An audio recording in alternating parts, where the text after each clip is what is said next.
Howdy everyone, this is Vintage Muse by Barb. I'm Barb, and today I'd like to show you some bags and journals and ephemera that I've made as little naked journal, blank journal starter kits. I hope that you'll enjoy them. The first one features this little Victorian girl image backed with some regular paper that I've copy dyed and some music paper. It's embellished with roses that I fussy cut from digital downloads, Tsunami Rose on Etsy, and all kinds of vintage trim.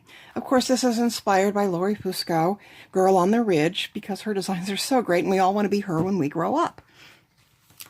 Included in the bags is a little mini, nearly naked journal. The covers are made from cardstock, just very, very simple. I have gone ahead and put zigzag stitching around the whole thing. And on the spine, I've added some vintage lace just because it's pretty.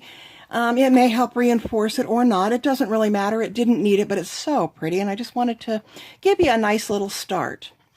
Inside the front cover and the back cover, I have some little Uncle Wiggily cards. These are older.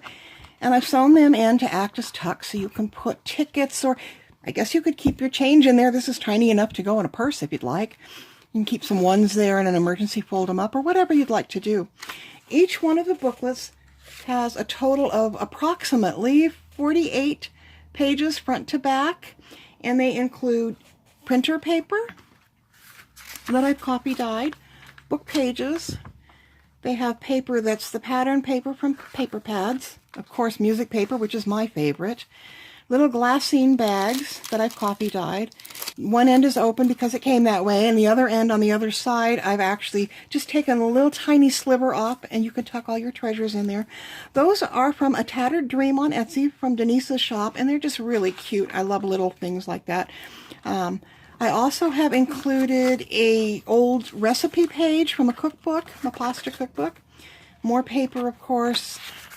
Notebook paper. This was aged and had kind of yellowy edges, and I just left it as is. I like the contrast between the copy dyed and the regular, and just giving a little variety and visual textural interest. Say that 3 times fast and see what happens.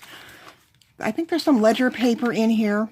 Anyway, it's just really, really simple and a nice little thing to start out. You can glue stuff, you can write stuff, and get yourself started in journaling and maybe in junk journaling. To go along with that, I have just a little bit, sorry, I think I bumped the camera there as usual, but I have some tags that I've made and some ephemera, so let me show that to you. This tag is pretty good size, and it features a little Victorian child. It's actually an ad, I think, from back in the day. It's a reproduction, of course, just a printable. It's backed on some pink pearly paper, who doesn't love pink, and some music paper. And the back, in between all the stitching, you could just use to journal, which is really neat. This particular one, let me show you here, makes a perfect bookmark for your little not so naked journal. It will be not so naked the more you add. And I wanted to let you know about the ties. Whenever I make ties, sorry, I'm out of frame on that again. Whenever I make ties, I always leave them a little bit long. This particular one, I've just used some seam binding in an oatmeal color. If you like it long, you know, you could sew a button onto something, a bigger envelope or whatever, and you could just tie this around and it would become like a little dangly inside, or you could make special notes and you'd be able to have easy access. Or if you like it super short, cut them off. Another tag that I've made features a book page that matches the one inside of the journal, and it's got some brown craft paper and a vintage mother of pearl button. Also this really darling mason jar image from Artie Mae's printable. I've got this cute little reproduction postcard image. It's backed onto some manila file folder paper, and I've zigzagged around it. This image is from the Digital Collage Club, and that's just the neatest little shop website to go to. She sells her designs on eBay by the each, or you can sign up for like a yearly membership and download all kinds of different designs, different genres, things. Go check it out. It's digitalcollageclub.com, and I think you'll probably like it as much as I do. There's just so many things I want to make from her images. Last but not, well, not last quite, almost last, but last but not least of the kind of bigger ephemera is this little either flip that you can glue down and then you just undo it and fold it out and journal on it, or you can sew up the sides if you'd like, and it will actually become a little envelope, and you can tuck your treasures in there. And the little end there just tucks into a little ticket, and I've kind of tea-dyed and rubbied that up a little bit. And that's also from Denise's shop, A Tattered Dream on Etsy. And I've used some vintage lace that's really cute. It's got leaves and pink roses on it. I've added that. I've got lots and lots of yards of this. It's absolutely my favorite, and you will see this used on a lot of my different projects now and later. Then, just for fun, I'm also including this little tiny glassine bag, also from A Tattered Dream on Etsy, Denise's shop. I've got 5 little tags that I've made from the offcuts and a paper punch. And they're all kind of different from each other, or there may be some the same in these. And then I have 6 vintage mother of pearl buttons to share with you. You can glue them, sew them, you could tie them. I've left the ends long on the inside where I sewed my signature together. So the ends here are long, and you could tie those buttons to that and let them dangle down, however you'd like to do it. All I'm going to do on these next ones is show you the envelope and the cover for each one.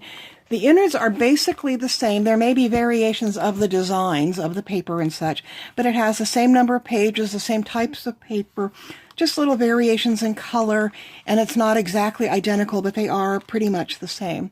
So this one has a lot of vintage trim and part of a vintage doily. Love this little girl and her doll, and somebody along the way has colorized this image with pink and green, and I think this just goes really, really well. For this one, I have a piece of Tim Holtz, whoops, didn't show it very well, a piece of Tim Holtz cardstock that I've used for the cover, and it's all done the same way. Everything on the inside, like I said, is the same, though not identical, and you have the same ephemera in that one. This one has a little girl and a kitten, a vintage child image, and I've got some seam binding and some more Tsunami Rose roses, and there's that pink lace that I love so much, and other trim, also finished in beeswax. And its cover is a pink polka dot. Same trim, zigzagging around the edges. Same ephemera, different colors. Number 4 is this one. I've used a piece of a patterned printed paper doily and some old doily here. And I've used another rose image from Tsunami Rose, I believe. More of that luscious pink rosebud lace. Mother of pearl button. Same kinds of papers, beeswax. This one includes the journal that's made like the first one from this aqua polka dot or pin dot paper. It's not fabric, is it, Barb? No, it's paper. So there's that. Same innards, same ephemera, maybe a slightly different color. Last but not least, I've got this one, and it has a little Victorian girl. She's got the beautiful pink roses, and I don't know if she's pulling them apart or putting them together, but they're absolutely gorgeous. More Tsunami Rose images, fussy cut. Seam binding, a mother of pearl button, doily here, beeswax. Are we sensing a theme? I did all of these kind of production styles, so they're very, very similar, which is a good thing. And I'll be doing some other ones. I'm anxious to do Christmas. I can show you some of the patterns I'm using for that. And here is the cover. Another pink polka dot, pin dot, and that goes with number 5 already. So yes, up and coming for me, I have been cutting mountains and mountains and mountains of paper. That's just a little bit, but I've done all the guts. I'm going to do a bunch of Christmas designs like this coming up. I have Halloween as soon as the rest of my supplies get here. All kinds of really neat projects that I'm working on. And I look forward to showing those to you as well. Have a great day. Thank you again. Bye-bye.